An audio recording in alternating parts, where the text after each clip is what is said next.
I'm Danny Dyer, and this is the Real Football Factories International. I played Tommy Johnson in the film The Football Factory, which was all about football violence. Fucking nutters. Then I travelled the UK and met the real football firms. Now, I'm going international. 9 countries in 2 months. Around the hooligan world in 60 days. A whole new level of football violence. We'll be in riots. We'll get tear gas, chased, and even shot at. It's going to be quite a trip.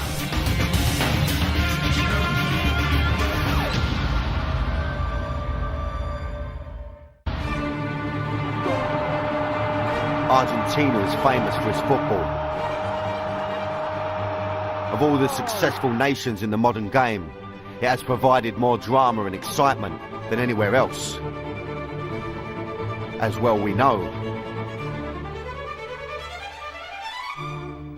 But Argentina is not only famous for its passion on the pitch. The terraces of South America's second largest country contain arguably the most passionate and violent football hooligans in the world. Don't cry for me, Argentina. The truth is I never left you. The problem of football violence in Argentina is getting worse and worse and worse. I kept my promise. Don't keep your distance. This week I'm going to be 7,000 miles away from London in Argentina and the capital city of Buenos Aires. I'm going to one of the biggest derbies in South America. Independiente versus Racing Club. It's one of the most explosive matches in the world.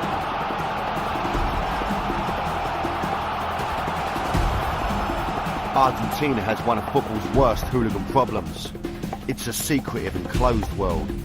But despite this, I'm going to get an audience with one of the most notorious football hooligans and leader of the biggest firm in the world. And my trip here has coincided with one of the biggest crises in the history of Argentinian football. I'm walking into the eye of a hooligan storm.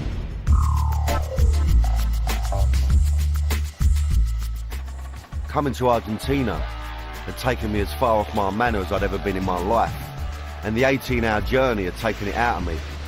On my travels, I'd been to quite a few countries in a short space of time, so Christ knows what time zone I was in. But one thing I did know was that Buenos Aires was a dangerous place and trouble could be lurking around any corner. Better jog on, might turn nasty.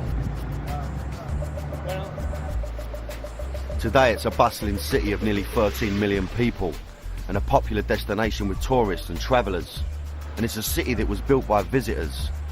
In the mid to late 19th century, immigrants from Europe began populating Buenos Aires, and with them, they brought football.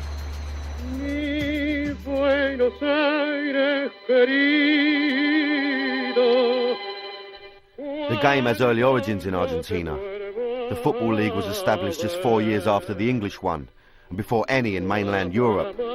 The popularity of the game spread quickly, and football became part of the DNA of Argentina. In this country, to belong to a team, it's so important. And perhaps you don't have anything. You only have this to belong. Understand? And when football is all you have, it becomes a religion. It's difficult for a person that doesn't live here in Buenos Aires or in Argentina to understand the craziness that people get with football. But that passion all too easily goes too far. Argentina has a brutal history of football violence. Over 200 people have been killed since the first incident way back in 1939, when 2 supporters were shot at a match. But organised hooligans did not come onto the scene until the 70s. They became known as the Barra Brothers, which translates as brave gangs. The gang mentality in Argentina is very, very strong, especially since the clubs are seen as defenders of their neighbourhood. And nowhere is the gang mentality stronger than in Buenos Aires. I'm in the city that has more football teams than anywhere else in the world. It's a football-mad melting pot.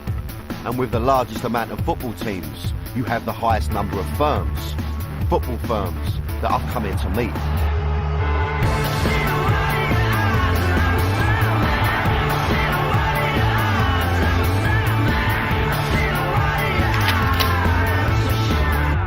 Say hola to Ariel Leon.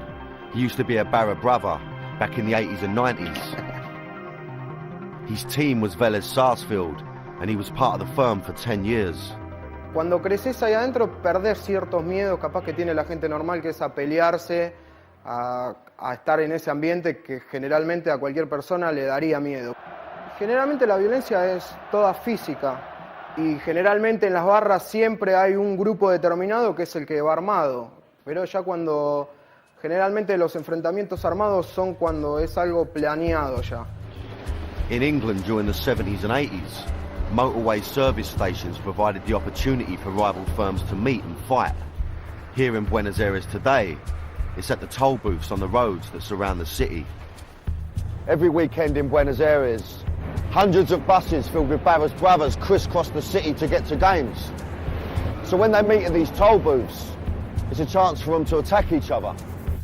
Ariel knows about these battles because he was involved in one, and it spelt the end of his days as a Barra Brava. 40, 50 personas de River que seguramente serían de la barra. Y bueno, nosotros éramos 3 micros de Vélez y no, o sea, hubo agresiones, rompieron todos los micros, todos. Nosotros no pudimos bajar del micro. Vino la policía, se paró y cuando bajamos todo el micro tenía 16 agujeros de bala. Y ningún herido, y arriba del micro había 60 personas. It's not always lucky though. In April 2003, a battle between Barra Bravas of River Plate and Newell's Old Boys resulted in 2 fans being killed. So to understand the passion and the violence of Argentinian football, I needed to experience a game firsthand. And I'm going to one of the biggest. It's the Clásico de Avellaneda. It's Independiente versus Racing Club. And if you thought the derbies in England had atmosphere, then think again. I think I've shit my pants. So join me after the break in the madhouse that is Argentinian football.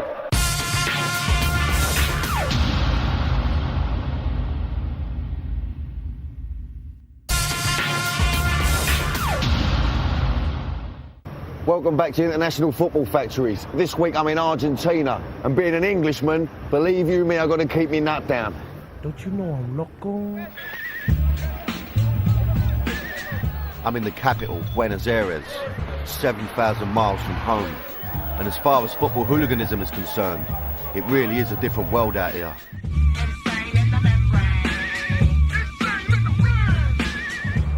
Argentina is a country with a history of violence.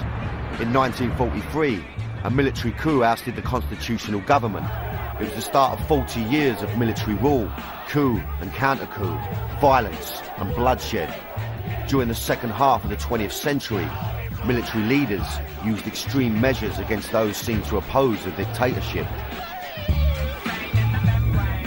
In the late 70s and early 80s, human rights groups estimate that over 30,000 people were disappeared.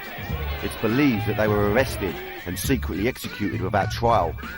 Violence is endemic in Argentinian society. It's part of life here. And with football being one of the nation's greatest passions, the two elements became entwined to produce a culture of football violence. In the weeks leading up to my arrival, Argentinian hooligans from various clubs had been dominating the headlines. Racing Club banned Boca Juniors Barras Bravas from a match.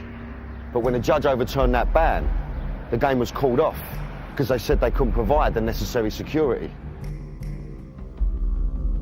Then there's Gimnasia's firm, who threatened the team with death if they won. And during the game between Newell's Old Boys and Rosario, there was almost tragedy. The two sets of fans began throwing stones at one another, and the police reacted by firing rubber bullets at the Newell's fans.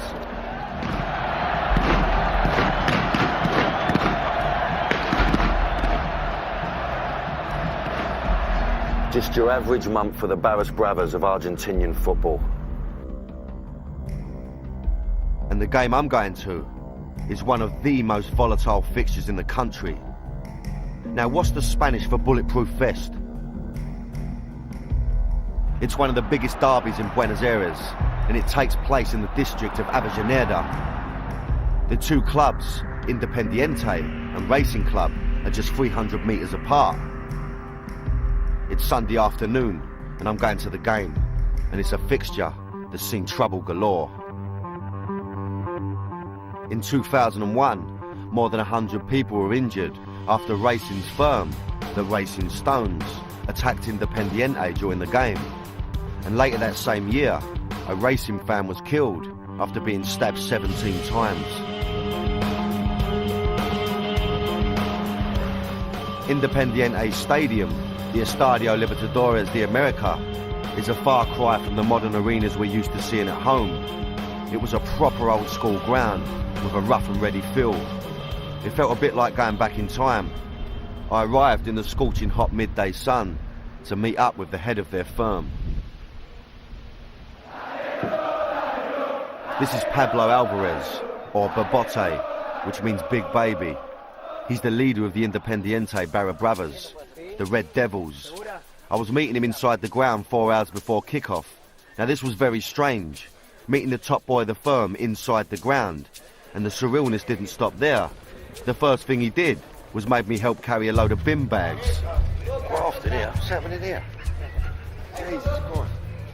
What on earth could be in them? I think it's a bag full of machetes. In fact, it was quite the opposite.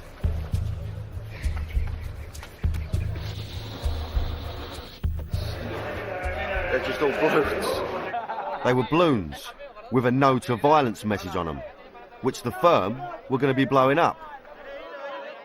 To say things were strange would be an understatement. I was more used to meeting geezers in balaclavas. Babote, however, had a kid on his knee holding a no to violence balloon. Was this the sublime or the ridiculous? Is there often a lot of violence at the game? No, violencia hay en Argentina, no en el fútbol. Violencia hay en la sociedad. Que de ahí vaya a cada sector de parte, como la cancha de fútbol, un baile, en todos lados hay violencia. Trataremos de que no pase nada hoy acá, pero a la hora de defenderse todo el mundo se va a defender. Nosotros no somos de ir a buscar problemas a otro lado, sino nos defendemos si no vienen a buscar, nada más. Defendernos, defendemos todos, tanto vos como yo. Cuando nos atacan, nos defendemos. So according to Babote, the problems of violence at Argentinian football were a thing of the past. Comunes son, comunes.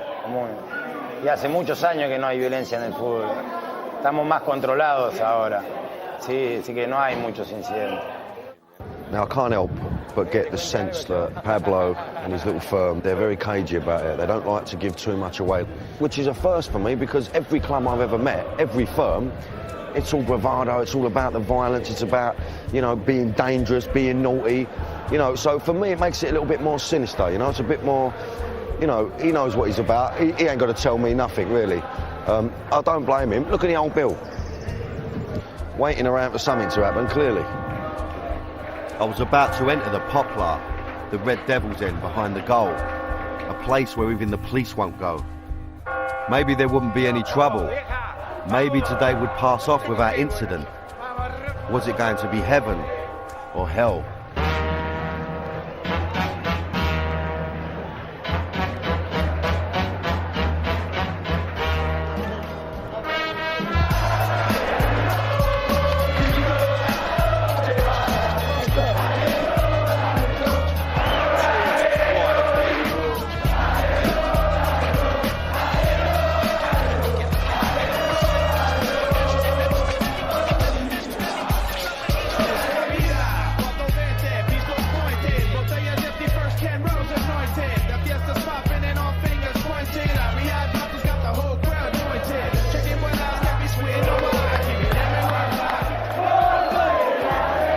Maddest end I'd ever been in. I wasn't sure whether I was in a football ground or in a nut house. This is mad, crazy. 40,000 fans were crammed into the stadium. Probably the noisiest I've ever heard. There's no booze here. You don't need it. It's a party atmosphere without the booze, man. In fact, it was more like a rave. I was pumped, full of adrenaline. It was quite unlike anything I'd experienced. A mixture of excitement and trepidation.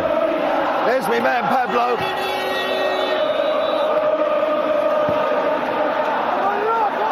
It's just gone mad now, absolutely insane. I think my head's gonna pop off. Fuck!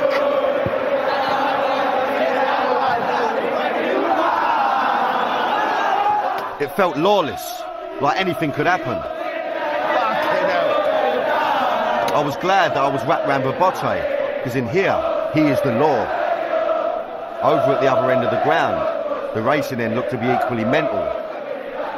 And there was still half an hour to go till the kickoff.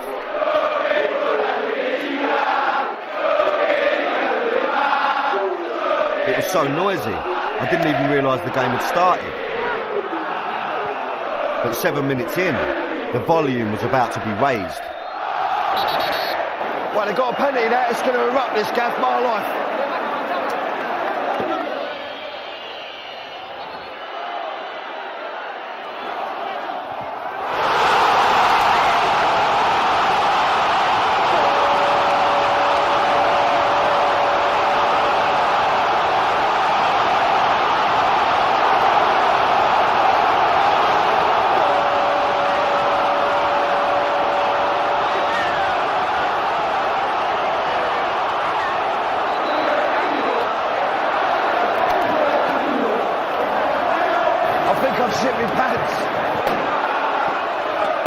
The next minute or two was all a bit of a blur.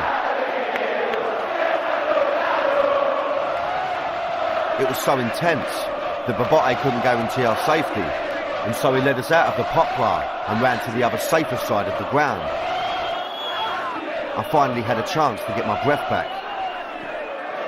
We've just had to get out of there. It's just gone too mad for us. I mean, for me, it's probably the most frightened I've ever been. But I can't believe, looking back on where I was just plotted, I'm popping my pants looking at it. For me, I was just in the middle of that. What's the matter with me? I was beginning to understand the passion and volatility of Argentinian football. Tell you what, they ain't shy of a tackle out there. There ain't no one pulling out of a tackle, I'm telling you. They're absolutely kicking each other to bits. You know, feeds onto the players, you know, the support. There's no two ways about it. At half-time, the racing firm decided to provide their own entertainment. They're all surging backwards and forwards, running about. I ain't got a clue what's going on. It's absolute chaos over there. They've got good voice, man. They're a proper firm and all, definitely. I'm glad I ain't in the middle of it.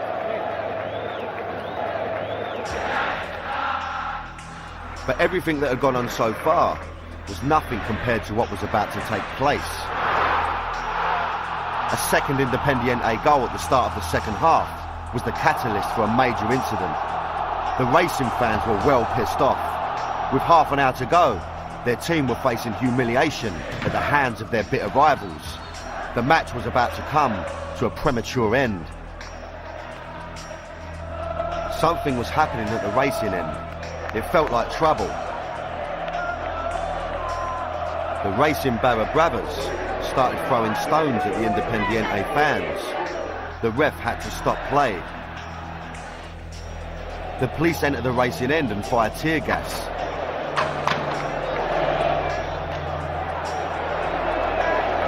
There's a standoff, and then the violence snowballs. Racing have just absolutely kicked off with the old bill. Tear gas, smoke bombs, absolute chaos over there. El jefe del operativo que ahí se acerca está preocupado. Vamos a ver qué es lo que él resuelve. Sigue jugando unos minutitos más para ver si dejaban de tratar de suspender el partido, que me parece que es el fin que ellos quieren lograr. After 10 minutes, the escalating violence means the ref has no choice but to abandon the match. So they've had to suspend it. The game's off. Players are gone, old Bill on the pitch. You know, I've never witnessed that before. Game's off. It's a shame, I was enjoying it a lot. I've probably been to more than 100 games in England and seen no trouble. But the first one I go to in Argentina gets called off because of a riot. You know, it's the old Bill ain't got no control over it whatsoever. It's still kicking off now, it's murders over there.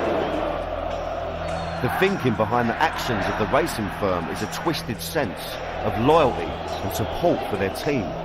Racing people, they think, okay, before they make a lot of goals, we suspend the match, okay? We finish the match, because here in Argentina, supporters think that they can play.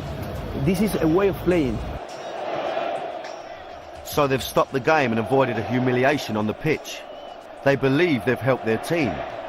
The police try and clear them by hosing them down, but that can't dampen their spirits. After all, in their minds, they've won.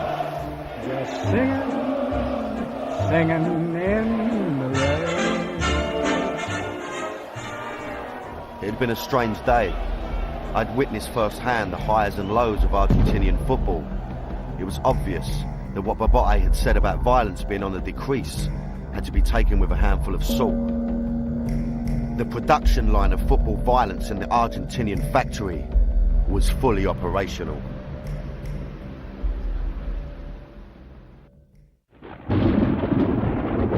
The next morning, I discovered that the violence we'd seen at the match had sparked a major storm. This basically says the war against violence has started. As of today, the Argentinian FA have had enough. And it stems from the Independiente racing game that we was at. For the last 4 games of the season, away fans would be banned from travelling to games, and any teams whose fans caused trouble would have points deducted. It's mad that we've come right into the eye of the storm at this point. This is big news. I mean, this is all through the paper. It's like, it's massive, you know? Everywhere I turned, the story was all over the media. There was lots of talk, lots of hot air. The level of debate in Argentinian football is really, really high. You can sit and talk football and talk the structure of football for hours. But when it comes to making rational conclusions about the problems of Argentinian football, it never seems to happen. This wasn't the first time the authorities had threatened to clean up the game. Over here, they'd seen and heard it all before.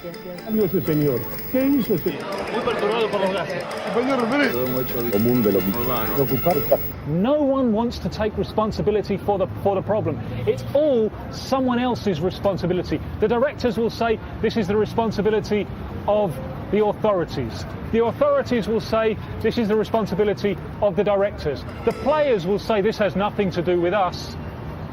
Who does it have something to do with? It seems that everyone's talking, but nobody's saying anything, including the hooligans. Everyone had gone silent, and I thought nobody was going to tell me what's going on. But coming up next, I'll get to hear from a firm who break the silence.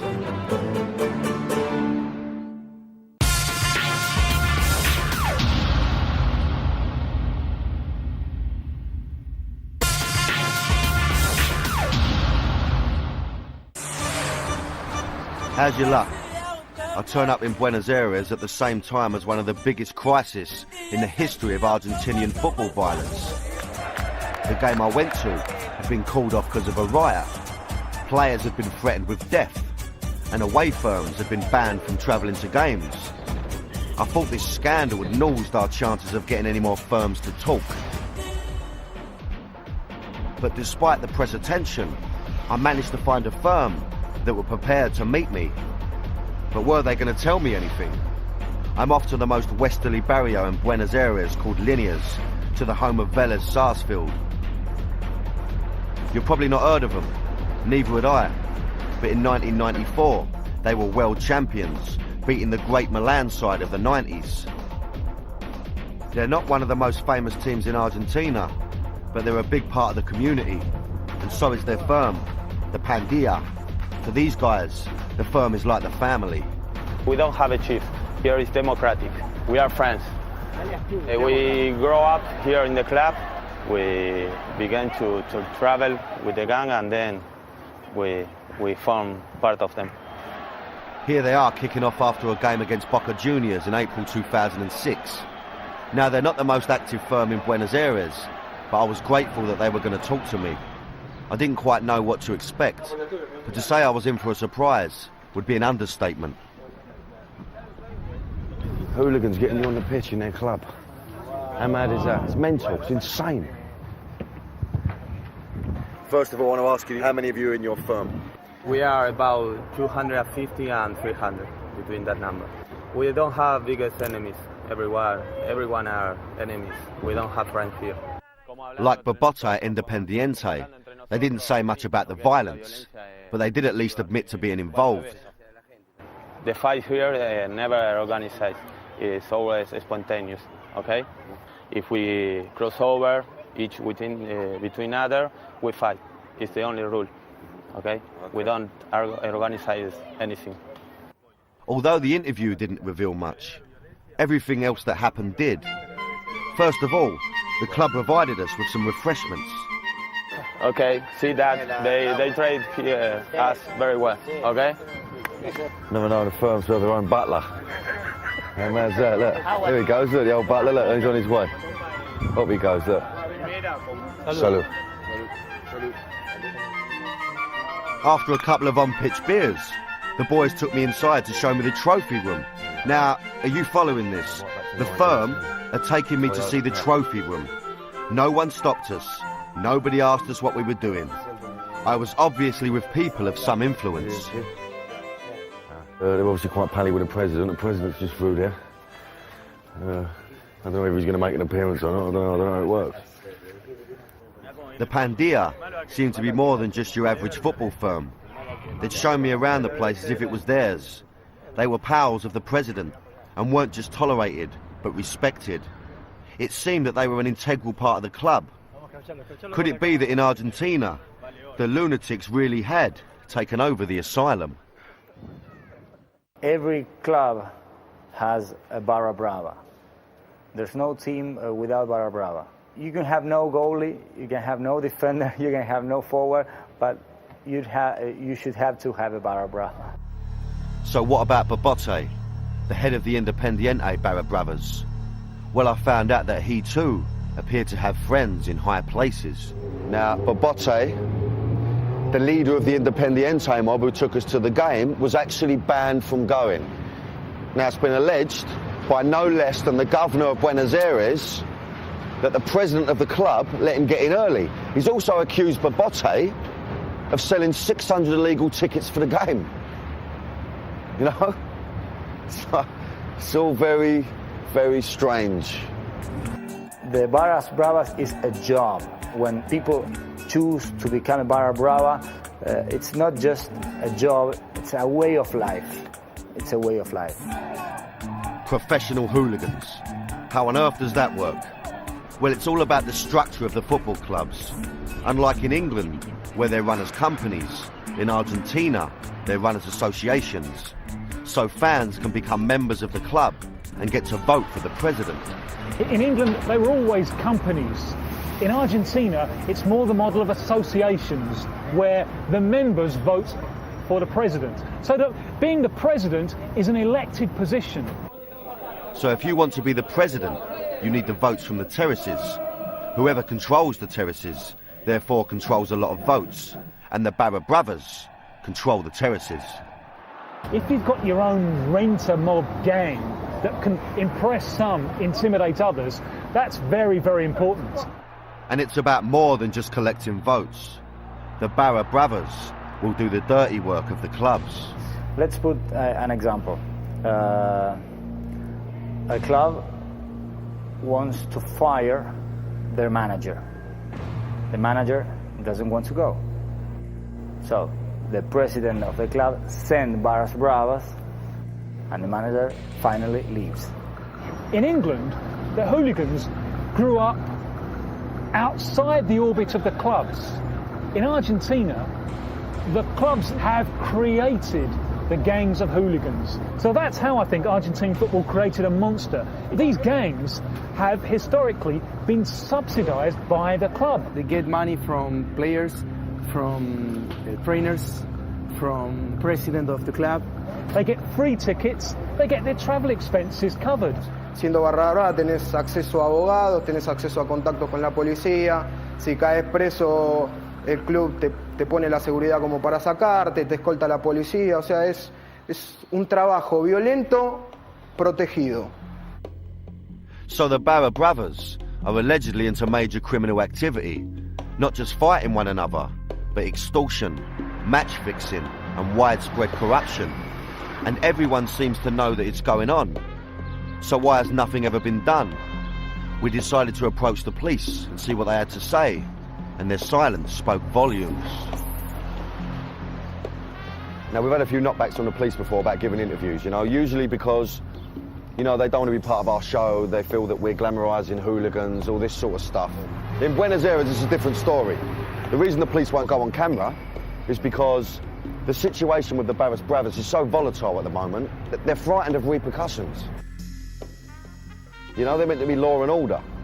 You know, I think for me, it just rams home how naughty these Barras Brothers. They're a proper outfit, you know? They are like little mafias, you know? It's very similar to the Italian mafias.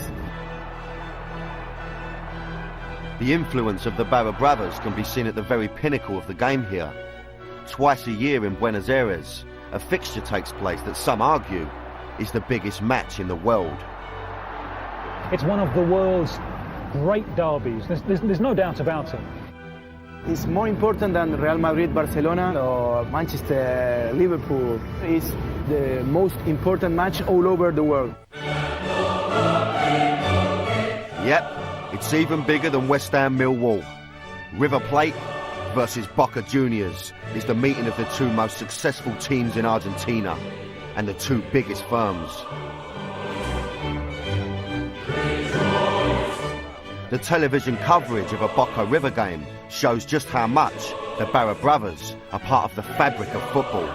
Así va llegando parte de la hinchada de Boca aquí a la cancha de River Plate. This isn't the teams turning up at the ground, it's one of the firms.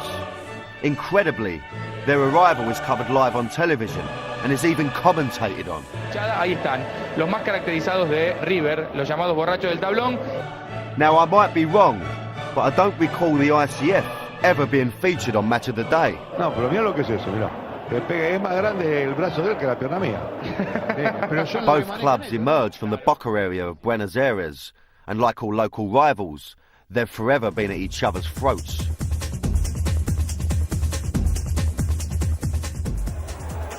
River's firm are called Los Borrachos de Tablón, or the Drunks of the Terraces, and they came onto the scene in the 70s. They're so powerful, they have a place reserved bang in the middle of the terrace. Little tip for you, don't stand there. After a lot of negotiations, I finally got to meet up with one of their firm, Kevin. He didn't want to show his face, so maybe he was going to be more open about the Barras Brothers' role in the violence in Argentina. Ahora, preparados para pelear, no sé si estamos ahora por deporte, uno por ahí va al gimnasio o hace gimnasia de boxeo o digamos preparados para pelear en las canchas, no lo estamos. But despite being anonymous, Kevin ended up telling us nothing, because the facts are that River has lots of form. Before a Libertadores Cup game in 2005, they attacked the coach of the opposition. There was fighting on the streets around the stadium, armed police and gunfire. No hay muchas confrontaciones. Obviously not.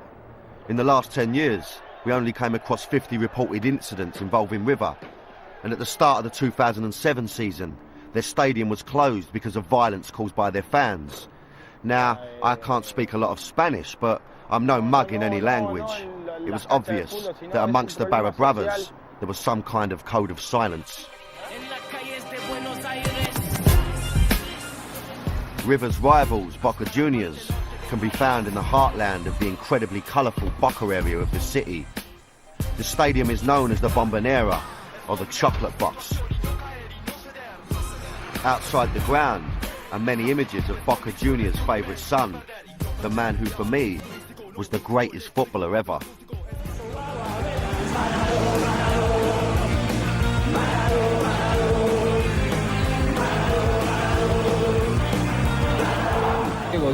Diego. And after Maradona, their next most famous player is their number 12. That's the name of their firm, La Doce. Boca Juniors are one of the most famous clubs in the world, and La Doce, one of the most notorious firms.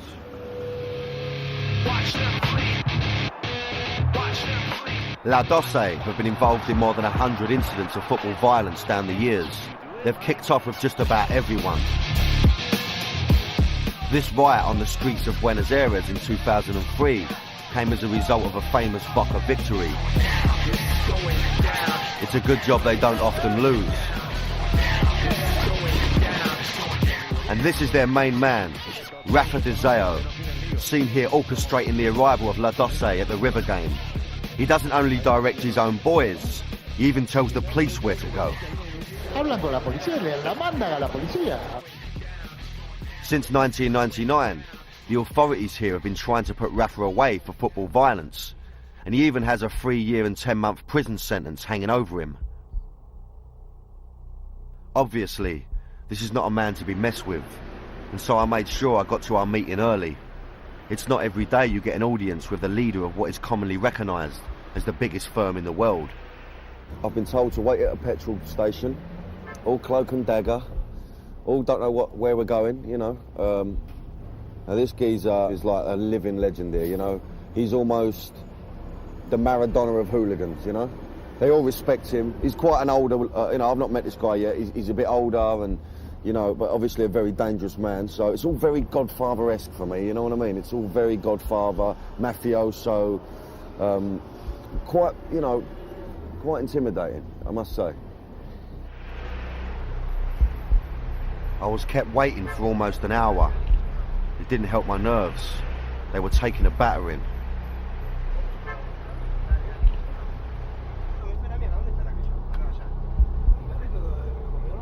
Eventually I was met by Rafa's people.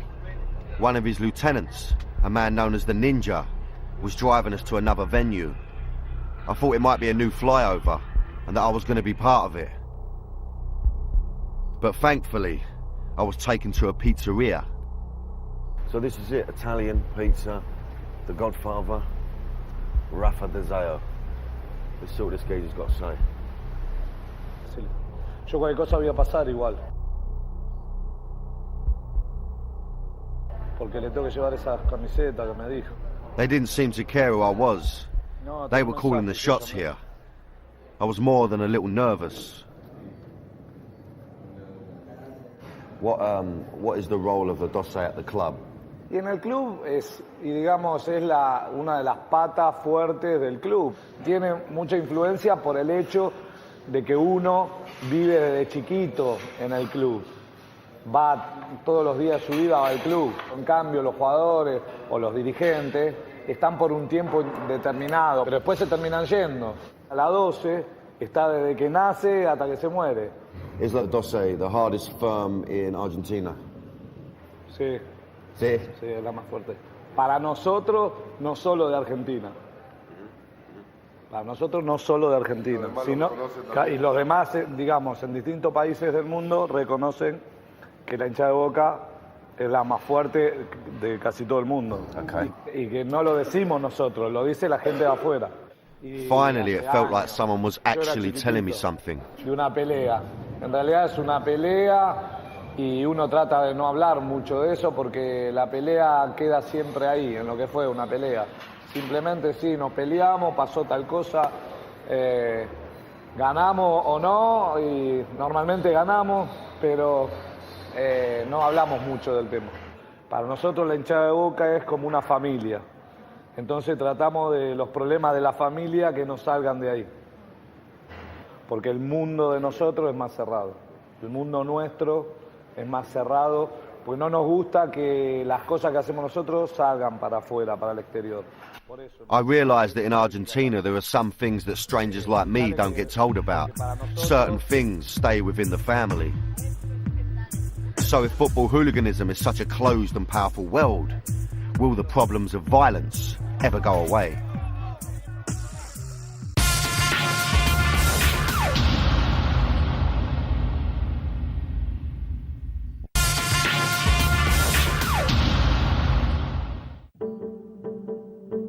In a very short time in Argentina, I'd learnt that football hooliganism here was unlike anywhere else in the world.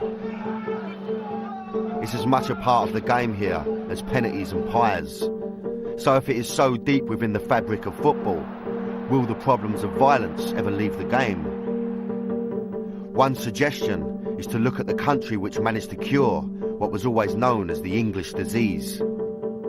Many people are currently holding up the English example as the road for Argentina to follow. And the English state, when it went for the problem of football hooliganism, it did it seriously. I think that the Argentinian government has to have the same willing that the government of the United Kingdom had 20 years ago to solve the problem. So that means all-seater stadiums, banning orders and strict punishment for convicted hooligans. In England, football was sanitised. And if the same road is to be followed in Argentina, what will happen to the passion that is so much part of the game here? It would be sad if such a thing had to happen in Argentina, because you would lose so much of the terrorist culture, which is a wonder to behold.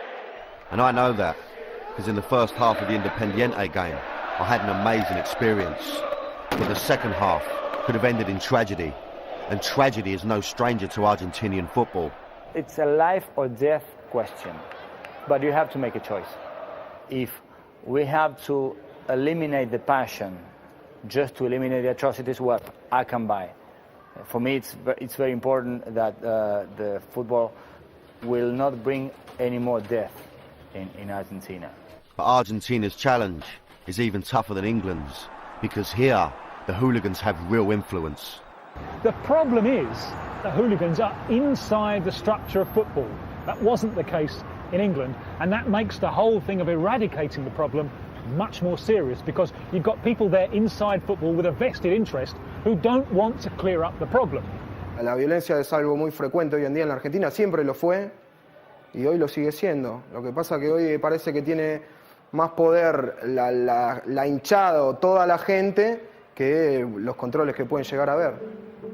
At the start of the 2007 season, the measures implemented during the crisis were dropped and the Barra Bravas were allowed back into games. But Rafa Di Zeo is now serving his jail sentence for football violence. The authorities appear to be taking the first steps to combat the problems, but they face a battle against those who believe they have the real power. Yo estoy en el club desde los 7 años.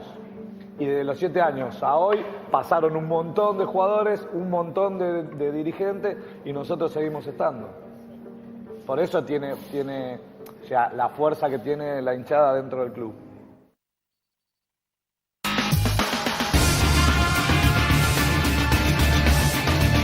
To see webisodes of Real Football Factories International, log on to bravo.co.uk/Real Football Factories International to check out the shape of global hooliganism.